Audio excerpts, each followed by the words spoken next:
Hi, I am Amala Joseph, physiotherapist at Ho Physiotherapy Clinic, Cheruvuzha.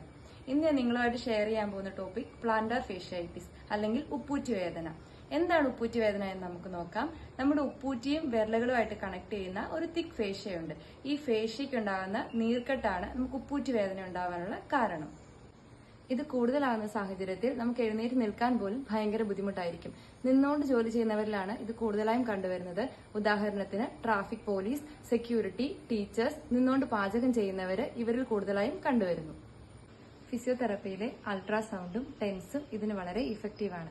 അതുപോലെ തന്നെ ice കംപ്രഷനും strengthening എക്സസൈസുകളും വഴി നമുക്കിത് പൂർണ്ണമായും മാറ്റിയെടുക്കാം. ഞാൻ നിങ്ങൾക്ക് ചില സ്ട്രെങ്തനിങ് എക്സസൈസുകൾ ഈ വീഡിയോയിൽ കാണിച്ചു തരാം. ആദ്യത്തെ എക്സസൈസ് എന്ന് പറയുന്നത് നമ്മളൊരു ജനാലയുടെ അടുത്തോ അല്ലെങ്കിൽ ഒരു കസാരയിലോ സപ്പോർട്ട് ചെയ്ത് നിന്നുകൊണ്ട് നമ്മുടെ ഉപ്പൂറ്റി ഇങ്ങനെ മെല്ലെ മുകളിലേക്ക് പൊക്കി കൊടുക്കാം.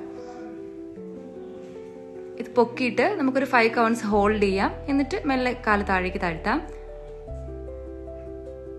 അടുത്ത എക്സസൈസ് എന്ന് പറയുന്നത് നമ്മളൊരു കസേരയിൽ ഇരുന്നിട്ട് ഒരു ടവലിന്റെ സഹായത്തോടെ വിരലുകൾ കൊണ്ട് ടവൽ ഇങ്ങനെ അടുപ്പിച്ചടുപ്പിച്ച് കൊണ്ടുവരാം. അടുത്ത എക്സസൈസ് നമ്മൾ എവിടെയെങ്കിലും ഇരുന്നിട്ട് കാല് നീട്ടി വെച്ചിട്ട് കാലിന്റെ പാദം മുകളിലേക്കും താഴേക്കും മെല്ലെ മൂവ് ചെയ്ത് കൊടുക്കുക. അതുപോലെ തന്നെ കാലുള്ളിലേക്കും പുറത്തേക്കും മൂവ് ചെയ്ത് കൊടുക്കുക. ഇതും ഒരു 10 റെപ്പിറ്റേഷൻ വീതം ചെയ്യാം.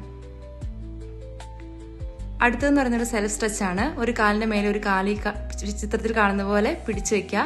എന്നിട്ട് ഉപ്പൂറ്റിയിൽ ഒരു കൈയും മുകളിൽ ഒരു കൈയും പിടിച്ചിട്ട് മുകളിലേക്ക് ഇങ്ങനെ വലിച്ച് ഒരു സ്ട്രെച്ച് കിട്ടുന്ന പോലെ വലിച്ചു പിടിക്കുക. അടുത്തത് ഐസ് കംപ്രഷൻ ആണ്. ഉപ്പൂറ്റിയുടെ ഭാഗത്തായിട്ട് നമുക്ക് വേദന ഉള്ള ഭാഗത്തെല്ലാം നമുക്കിതുപോലെ ഐസ് ഇങ്ങനെ വെച്ച് കൊടുക്കാവുന്നതാണ്. ദിവസത്തിൽ ഒരു 3 തവണ ഒരു 5 മിനിറ്റ് വീതം നമുക്ക് ഐസ് വെക്കാം.